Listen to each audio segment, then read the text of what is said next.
This year, the Royal House of Windsor celebrates 100 years on the British throne.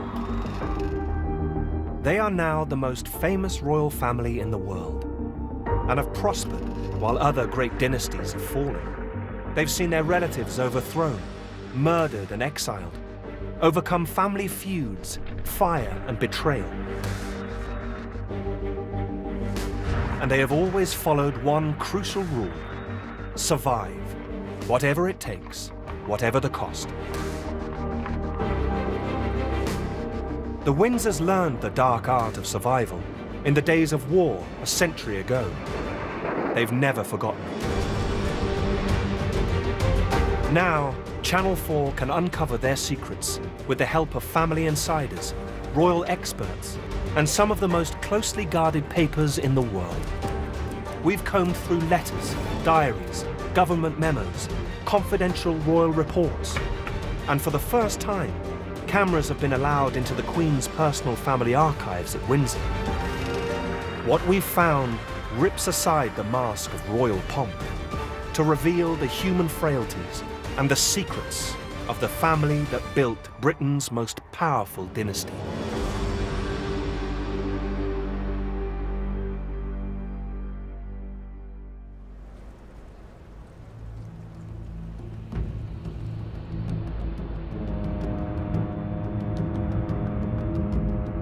On the 1st of February 1947, the Royal Navy's flagship, HMS Vanguard, slipped its icy moorings and began a long voyage south.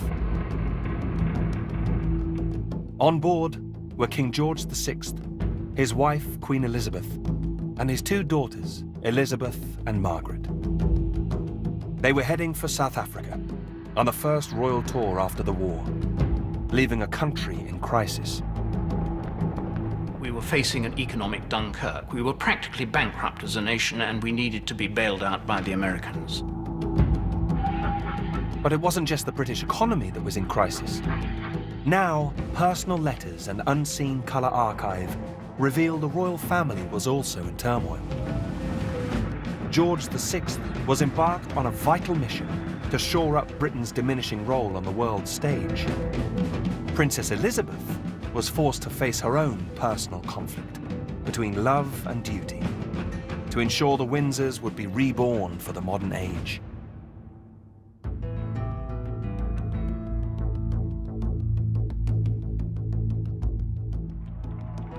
Due at Cape Town on February the 17th, Their Majesties and the Princesses are assured of a tremendous welcome by the people of the Union. With the people of Britain, we wish every success to the royal tour. As the royal family steamed south on the first stage of their historic voyage, they were leaving a Britain in the grip of the worst winter on record. Everything froze. The Thames froze. Big Ben froze. The ports froze. The nation's imports came to a stop practically for several months. The big freeze triggered chronic fuel shortages. Leaving the country in such a state desperately worried the king. In this series, our cameras have been allowed inside the Queen's personal archive at Windsor Castle for the first time. A letter held there reveals the depth of the king's despair. I am very worried over the extra privations which all of you at home are having to put up with. The ghastly cold weather with no light or fuel. Publicly, the royal tour was billed as a way of saying thank you to the people of South Africa for their contribution to the war effort. But privately, the king's mission was much more important: to maintain his status as head of an empire on the cusp of great change. The empire is still viewed as very valuable in the post-war years because it's seen as being crucial to Britain's recovery. It's seen as being crucial to Britain's position in the world. George VI was the king emperor, and he had no wish to go down to just being a king. The map of the world was being redrawn, and new superpowers were rising in the shape of Russia and of America, and no one quite knew what the new map was going to look like when large chunks of the world map were no longer painted pink.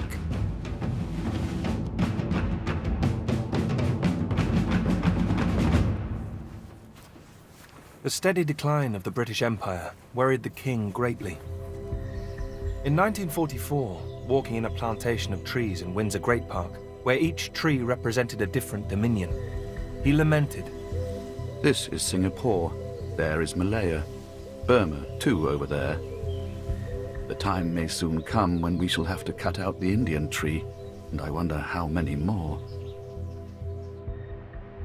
At the time of the tour, George VI had been on the throne for 10 years. The second son of George V, he had never expected to be king. He reluctantly took the throne after the shock abdication of his brother, Edward VIII, in 1936. Sickly, nervous, with a hatred of public events, George VI had been known to shout, How I hate being a king. George VI was shy, modest, diffident. A lot of people thought that he was a dimwit, and he certainly wasn't very bright. Hugh Dalton, the Chancellor of the Exchequer under Labour, said that he was as inanimate as an animate monarch could be. The reluctant king had by his side a woman he described as the most marvelous person in the world. George VI had never sat easily on the throne. He really relied on his wife, Queen Elizabeth, the Queen Mother.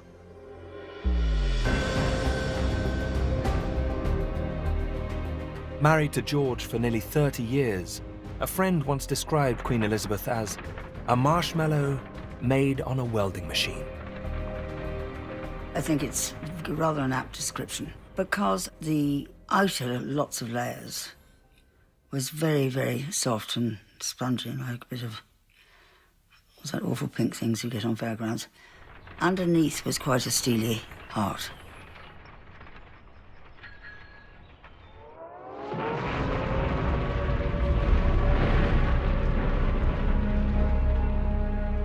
The couple's high visibility and service during the war had made them extremely popular. The royal family had a good war. They did sterling work. The Queen Mother famously toured the East End, said she was glad when Buckingham Palace was bombed, because now they could look the East End in the face. They shared the trials and dangers of their people, and their own home at Buckingham Palace suffered in the Blitz. So at a time when Britain was fighting for her life, the royal family were vital. But the peace was always going to be harder. And so it proved. Paralysed by crippling austerity, more goods were rationed in 1947 than during the war. King George VI had visibly aged. I feel burned out. I have been suffering from an awful reaction, from the strain of the war, I suppose. Queen Elizabeth reckoned that he'd never really recovered from having to rescue the monarchy from the catastrophe that had been visited on it by his brother. He smoked heavily. The health problems that would kill him early were already there and visible. So he was living on his nerves.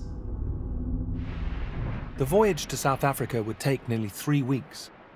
It was hoped this would give the king plenty of time to relax and unwind with his family. For his daughters, 20-year-old Elizabeth and 16-year-old Margaret, the trip would be a liberation. This was the first trip abroad that the princesses had ever made. They'd been terribly cosseted, carefully brought up. And now they were getting a taste of freedom. The two princesses had spent much of the war isolated in Windsor Castle, away from the bombing in London. A dull life that had bothered the king. Poor darlings. They have never had any fun yet.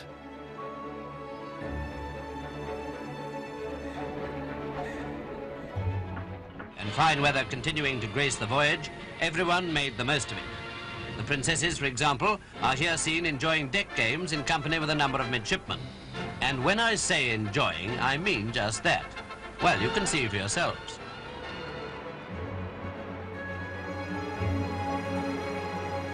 In a deliberate PR move, the Windsors had decided to allow a newsreel cameraman to follow their journey.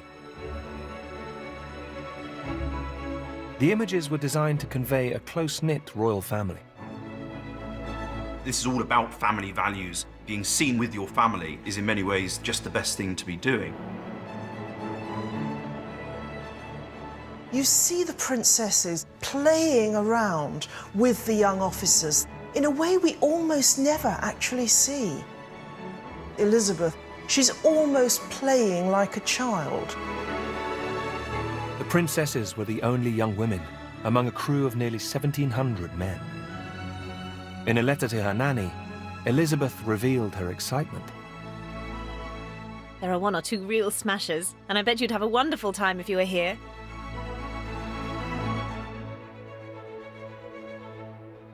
Behind the fun and games, a family drama was playing out. The king, who relied totally on his nuclear family, had created a close-knit unit. Our family, us four, the royal family, must remain together, with additions, of course, at suitable moments. Now, this cozy royal quartet was under threat. In the autumn of 1946, Princess Elizabeth had dropped the bombshell that her cousin, Prince Philip of Greece, had proposed. The news that she'd accepted shocked her father. The king wanted to maintain us four. That's to say, the king, the queen, and the two daughters together. This was the royal firm, and us four was about to be broken up by this Greek god, Philip. South Africa was fast approaching. Princess Elizabeth would have to put her feelings on hold and prove she was up to the top job.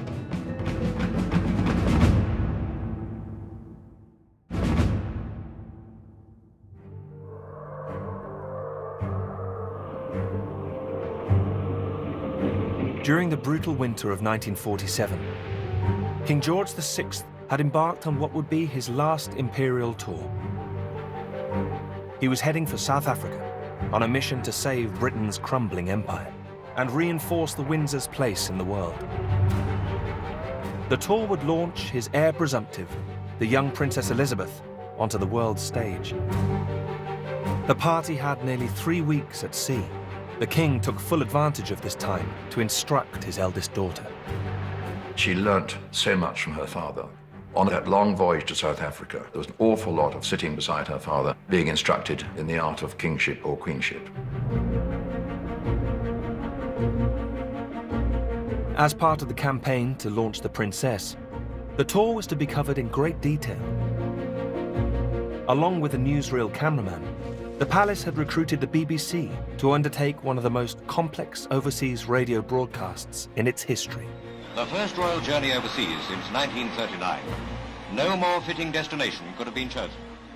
The BBC equipped the ship with its own radio studio and assigned a famous reporter, Frank Gillard. He wrote later, "Never in peacetime was the mobility of the microphone more completely demonstrated." 6,000 miles away, South Africa waits to welcome them. The BBC was recruited as a propagandist arm of royalty. Frank Gillard had been a war reporter and was very much the voice of Pathé News. London shivered in an intermittent snowstorm among gas and electricity cuts. But Princess Elizabeth was in a gay mood. Princess Margaret... The BBC was well recognised as being the best form of promotion for the royals. Even now, newscasters, when royals are mentioned, you get this sort of collusive little simper on their part, as though we're all in this together, we're all monarchists together, and we couldn't possibly criticise them. As the Vanguard approached the equator, the camera recorded one of the more bizarre events of the tour. The whole ship's company, royals included, dressed up as Neptune's court and took part in the crossing the line ceremony. Among those dealt with was Frank Gillard, who got specially severe treatment, not because he represents the BBC, but because he'd previously flown over the line without a certificate. The princesses received special treatment of a very different kind. Instead of being ducked, a gentle powdering. Amphitrite is said to have interceded with Neptune on their behalf. There was about 1,000 initiates.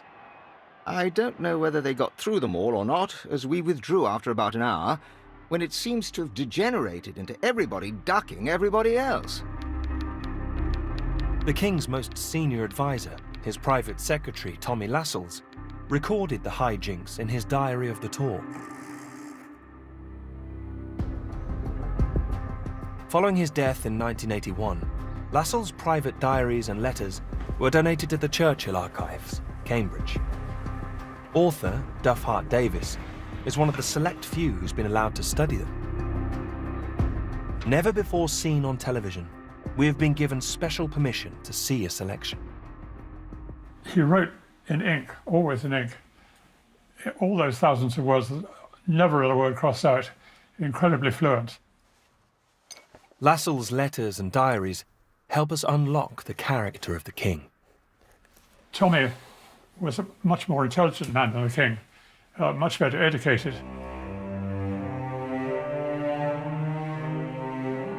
He used to lose his temper in the most catastrophic way, and the private secretaries had a word for it. They called it Nashville, because the note here saying Nashville was the name. The name used by me to describe the king's sudden outbursts of temper, accompanied by gnashing of his teeth and raising his clenched fists to heaven. Cf. King Lear. The king's volatile state of mind was made worse by the news from home. All over Britain, the lights were going out. Overnight orders for the most drastic fuel cuts ever experienced. Silenced factories, day and night temperatures below zero. The winter of 1947 was a complete disaster. And the king was indeed widely criticised for going off to the sunshine and to have a nice holiday. Writing to her grandmother, Princess Elizabeth shared her concern. We hear such terrible stories of the weather and fuel situation. I, for one, felt rather guilty that we had got away to the sun while everyone else was freezing. The princess wasn't the only royal who felt the urge to write. South Africa was less than a day away. The king could no longer contain his anxiety. He cabled Prime Minister Clement Attlee, offering to fly home immediately.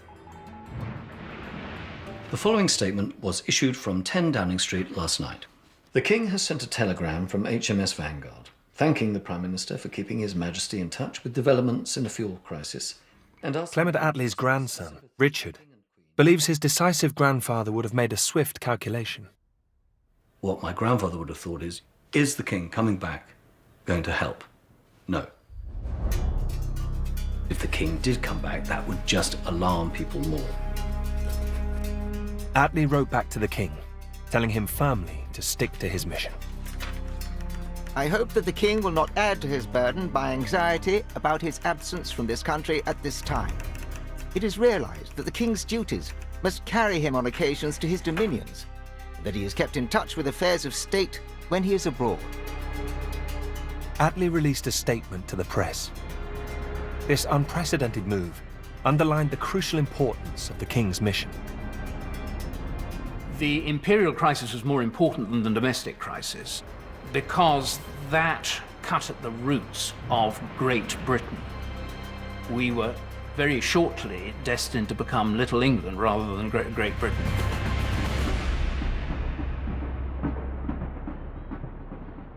On the 17th of February 1947, the Vanguard docked in Cape Town. King George VI became the first reigning British monarch to set foot in South Africa. Pre-torn nerves about how the royal party would be received quickly disappeared. This rare colour footage, never before shown on British TV, reveals that the welcome was as warm as the weather. We landed yesterday in a temp of 105 degrees. A real Bombay day.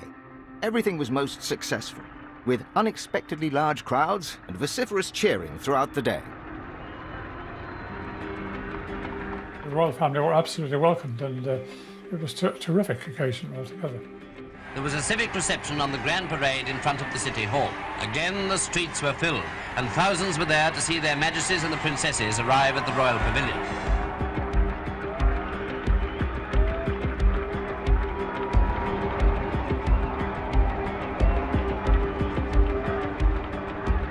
It was pageantry, it was lively, it was a terrific spectacle. And you can see from the newsreel the enthusiasm that they had for a person who was, after all, descended from the great white imperial queen, Queen Victoria, who had been revered throughout the empire. Here was a living fetish that they could appreciate.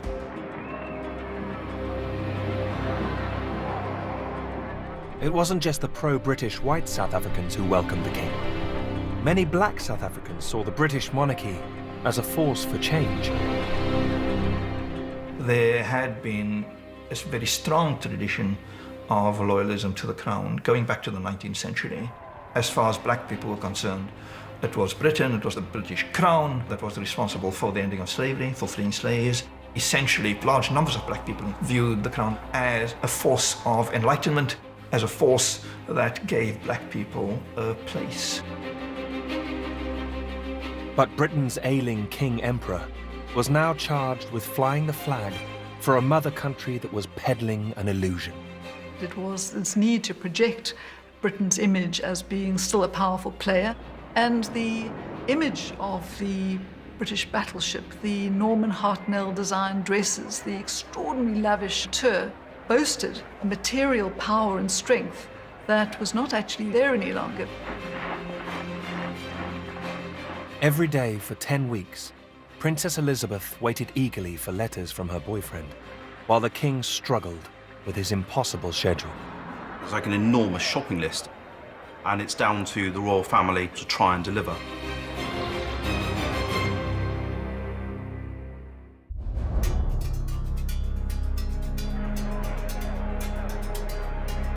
King George VI and his royal party landed in South Africa on the 17th of February 1947. One of the first to welcome them was the Prime Minister, General Jan Smuts. Although he'd been a rebel leader during the Boer War, he now wanted South Africa to remain in the British Empire. He had a close relationship with the Windsors. He knew George V very well and began to develop a similarly close relationship with George VI. Smuts claimed the tour was partly designed to help the king rest after the strains of the war. But, in reality, he had a different agenda. His Unionist party was losing ground. Lined up against him, he had, on one side, the white nationalists with their policy of apartheid. On the other, an emerging radical black movement, who were demanding better rights for urban black workers. Smuts badly needed some royal magic to help him stay in power. South Africa was in a situation of total turmoil. There had been a series of uprisings and protests.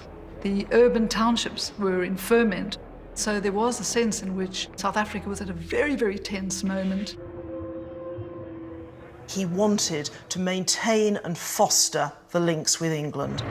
The royal family, looking good, behaving well, were one of the biggest guns anyone with that agenda could deploy.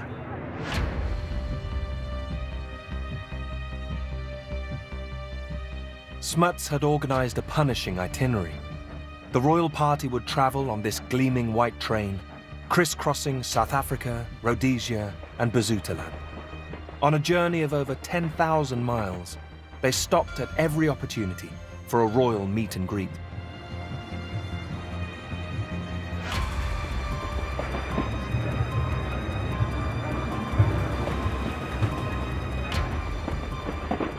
Whether it was in the rural areas or the cities, or little wayside halts and stations as the Great White Train moved through the country, hundreds of thousands of people came to see the king. The next 2 months were an endless round of balls, banquets, pageants, march pasts and tribal meetings.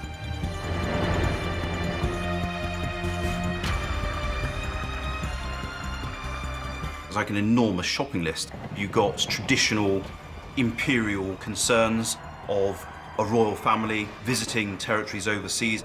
On the other hand, you've got the ambitions of the South African political elite. You've then also got the British government's hopes for maintaining links with South Africa, and it's down to the royal family to try and deliver. This was stage managed by the powers that be at home and the South African authorities. The king really was a pawn during the tour. Accompanying the white train was another full of British and South African press. There was no escape for a royal party who found themselves under constant scrutiny. The first thing reporters noticed was the King's worries about the domestic crisis. British journalist James Cameron wrote later that the King kept saying, "I should be at home and not lolling around in the summer sun." His private secretary, Tommy Lascelles, had the difficult task of trying to soothe the King. In a letter to his wife, he confessed to feeling the strain. One day succeeds another. One day succeeds another in our pilgrimage here. It is all being highly successful, but as always on these things, a bit exhausting, and not made less so by occasional internal storms. I think the internal storms is another reference to what we called Nashville before, King losing his temper. One of the few people who could calm him down was his wife, Queen Elizabeth. Day and night, she and the King were expected to be on parade. On one occasion, he was woken up at 11 p.m. and told he must get up and greet the expectant crowd. He was fuming, but the Queen calmly told him, "Well, you must go out, and we'll get you back as soon as possible." A seasoned campaigner, Queen Elizabeth dutifully smiled, waved, and charmed her way through every massive crowd. But away from the public gaze, she was afraid for her husband. A letter, now held in the Royal Archive, reveals a family in distress. "The tour is being very strenuous, as I feared it would be, and doubly hard for Bertie, who feels he should be at home, but there is very little he could do now." The King had hoped the tour would shake off memories of British colonialism and show that the new Commonwealth would be more equal and inclusive. But the racist Afrikaans establishment had organized the tour in such a way as to make such gestures almost impossible.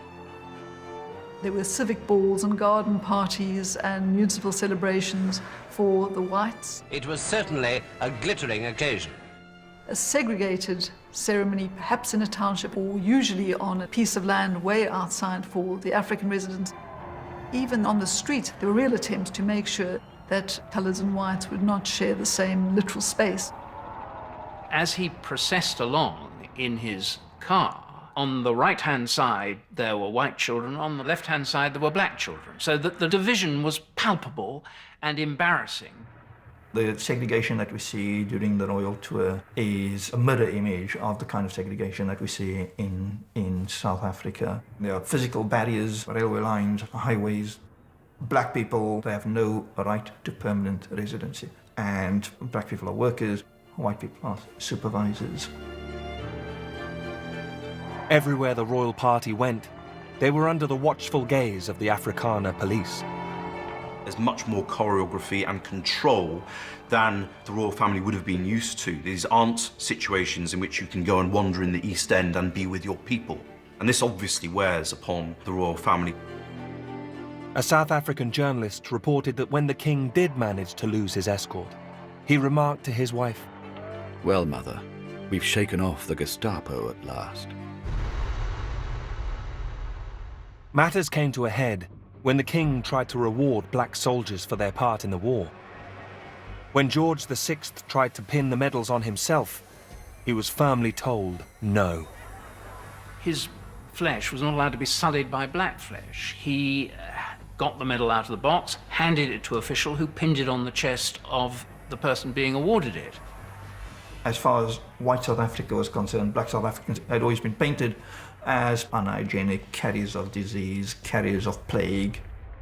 So it's not at all surprising that close contact was discouraged, because that would have negated the claims of white South Africa that black South Africans were these sort of, dirty people who needed to be held at a distance. Deeply resentful of the nationalists' behaviour, the exasperated King burst out to the Queen, I'd like to shoot them all. To which she calmly replied, But Bertie, you can't shoot them all. The royal train progressed beyond South Africa into the British colony of Basutoland. Even here, the South African government tried to impose equally divisive restrictions.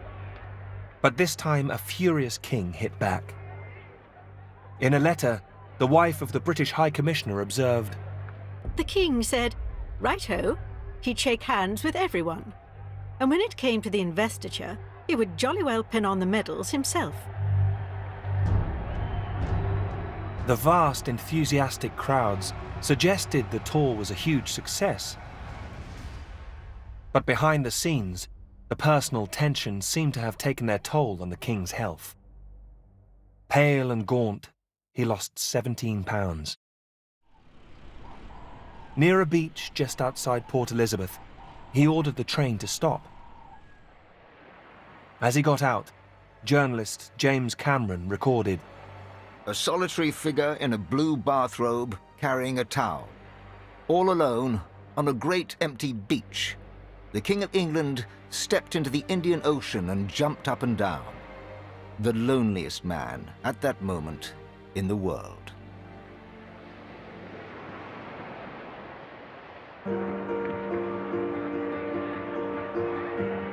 In contrast, the two princesses seemed liberated by the tour.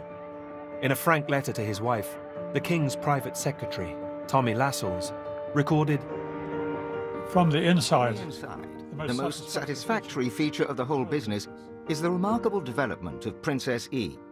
She has come on in the most surprising way, and all in the right direction. Like her father, Princess Elizabeth had not been born to be monarch. She had the role forced on her when her uncle Edward VIII abdicated.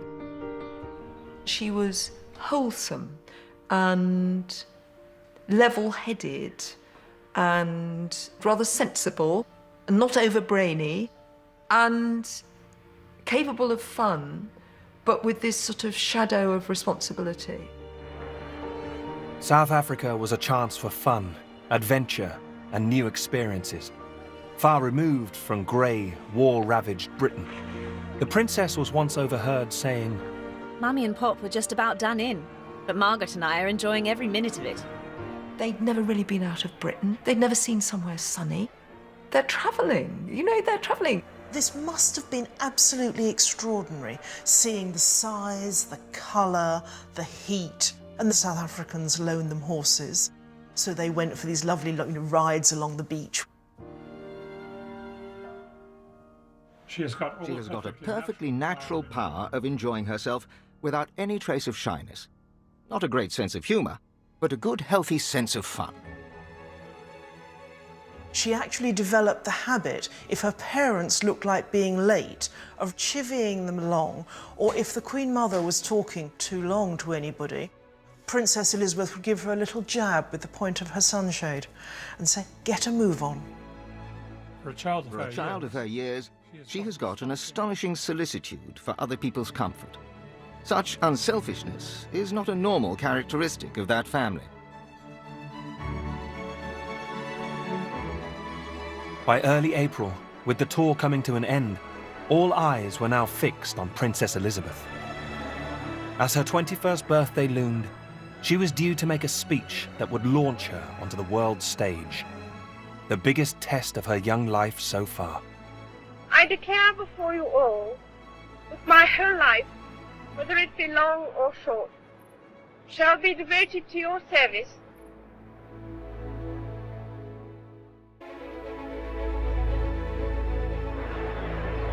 On the 21st of April 1947, Princess Elizabeth delivered her 21st birthday speech live from Government House, Cape Town. It was designed to define her role and the British royal family's relationship to a rapidly changing world. Let me begin by saying thank you to all the thousands of kind people who have sent me messages of goodwill. She began by placing herself firmly on the side of youth. Will you, the youth of the British family of nations, let me speak on my birthday as your representative. The speech was a marketing tool. It was intended to promote the Queen-in-Waiting and to smooth the transition from the old empire to the new Commonwealth. George VI comforted himself with the idea that the empire would be replaced by a free association of self-governing nations. The British monarch would provide the link between them. That way, Britain and the Windsors would maintain their place on the world stage. If we all go forward together with an unwavering faith, a high courage, and a quiet heart, we shall be able to make of this ancient Commonwealth an even grander thing, more free and a more powerful influence for good in the world than it has been in the greatest days of our forefathers. She emphasises issues relating to shared traditions and values, but avowedly says this is not like the empires of old. This is about common humanity, it's about multiracialism, it's about multinational relationships. So I think that what she's able to do remarkably adeptly is, if you like, shed the skin of talking to the empire in a particularly, if you like, Anglo-Saxon way. This is empire light. Elizabeth completely bought into the idea. As she signed off, she made a nun-like vow that has come to define her reign. I declare before you all that my whole life, whether it be long or short, shall be devoted to your service and to the service of our great imperial family, to which we all belong. The princess's grandmother, Queen Mary, tuned in and was duly moved. My darling Lilibet's birthday. Her broadcast was perfect, and there were the most charming articles in the papers, really moving. And of course, I wept. For many years, the palace implied that the 21-year-old princess had written the speech herself. Not only did Elizabeth own it, she utterly took it into her heart. But it was as if someone else's words actually became her own manifesto. But in this recently discovered letter, Lascelles wrote to the real author of the speech, Times leader writer Dermot Morra. My dear Morra, I've been reading drafts for many years now, but I cannot recall one that has so completely satisfied me and left me feeling that no single word should be altered. I think it is remarkable that they didn't want to change a word, because it's this 21-year-old girl written by a 51-year-old man. And he does still have to have this royal tone, but combined with this 21-year-old girl just speaking to the family. I think it's quite interesting that he uses the word family. That's where the royal family was moving at that time, from being an empire to being a Commonwealth family. And that's what the Queen's job was when she was growing up as a princess, to bring in that kind of message. It's hard to know if Livy Utley's grandfather knew that his words would resonate down the years. But nearly 70 years later, although some of the speech sounds archaic, the princess's declaration still rings true. I declare before you all that my whole life, whether it be long or short, even now, when it should seem like a ludicrously outdated piece of kitsch, if you like, or of pretension, somehow it still resonates. She never retracted it, and she has continued to abide by it, which I think is very significant, because it signaled the changing of the guard. The king was old and frail and fragile. The princess was young and vigorous. She was the future matriarch. And the strength of the Windsors, I think, it's been a matriarchy.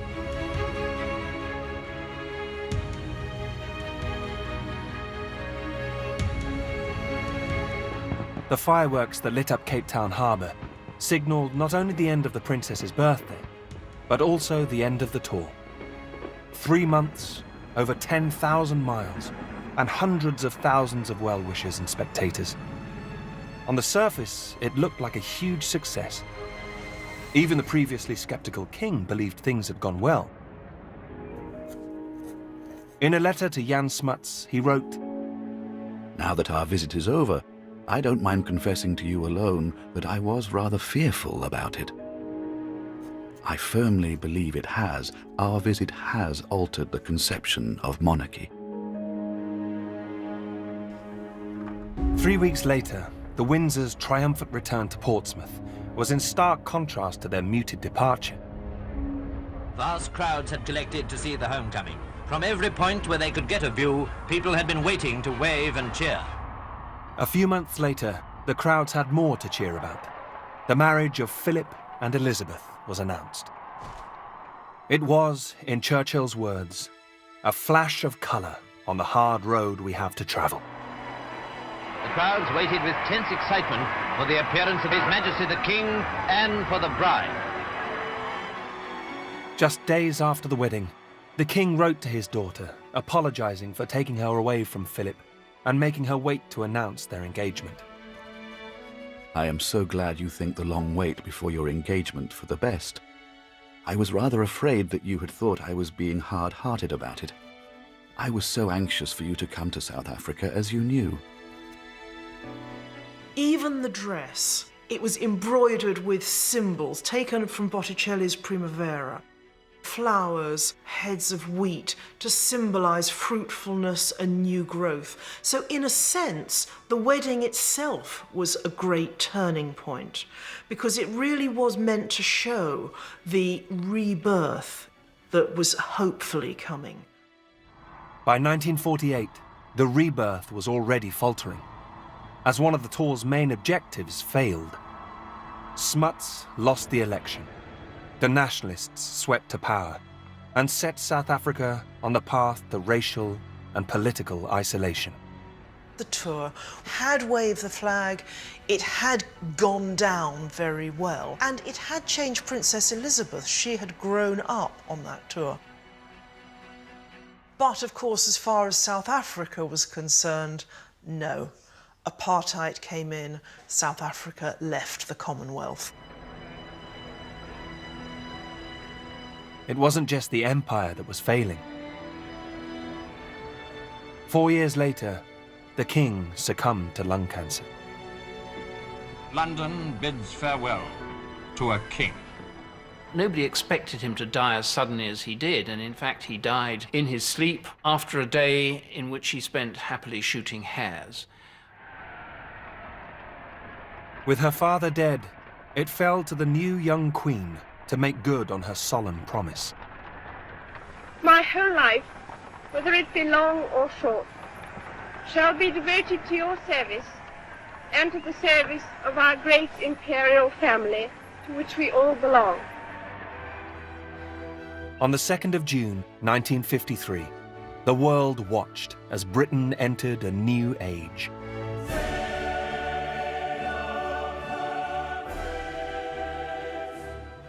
You can trace a path from the war years, the tour, Princess Elizabeth's birthday speech, and now everything coming together in this extraordinary piece of pageantry. The coronation is just a really well brought off ceremony. Flummery and prettiness and spectacle. Great dresses. And silly old dukes taking their hats off or on and shouting "Vivat, vivat" with amazing music. Great music. The sumptuous ceremony was designed to show off the last vestiges of Britain's imperial past. The Queen's gown was embroidered with the emblems of all the newly created Commonwealth countries. Filmed in colour and broadcast around the world, the coronation coincided with Churchill's return to power. A symbolic line had been drawn under the Labour government and crippling post-war austerity. The Windsors were back, stronger and more powerful. It was a kind of magic, and the combination of monarchical magic and technological magic came together to give the British public an experience which they'd never had before, and which would launch a new Elizabethan age which must be better than the drab and dreary and depressing and indeed toxic era that had gone before. For Elizabeth, the coronation and her Cape Town speech set the tone for her entire reign. A new beginning, but very much influenced by the old way of doing things, where duty and tradition vie with progress and personal feelings. Nowhere is this more apparent than in the Queen's devotion to the Commonwealth, which some now regard as an irrelevance. The resonance between the Commonwealth and the Queen is one of the most signal elements of her reign to this day. So in many ways, the role of head of the Commonwealth was one that she very much took to herself and has defined. The Queen is still the glue which holds together this disparate collection of nations. With Britain in a period of massive social and political upheaval, it remains to be seen whether the Commonwealth will survive her reign. But while empires rise and fall, for the Windsors, what counts is the survival of the dynasty. Next time, new documents reveal a secret struggle at the heart of the royal family, as Prince Philip's bid to reinvent the Windsors puts the royal marriage under strain. A very British hotel just near Hyde Park where everything runs like clockwork. How do the super rich like it? Find out tomorrow at 9. But coming up, how does the care system deal with autism and learning disabilities? And does it really need to be like this? Dispatches investigates under lock and key.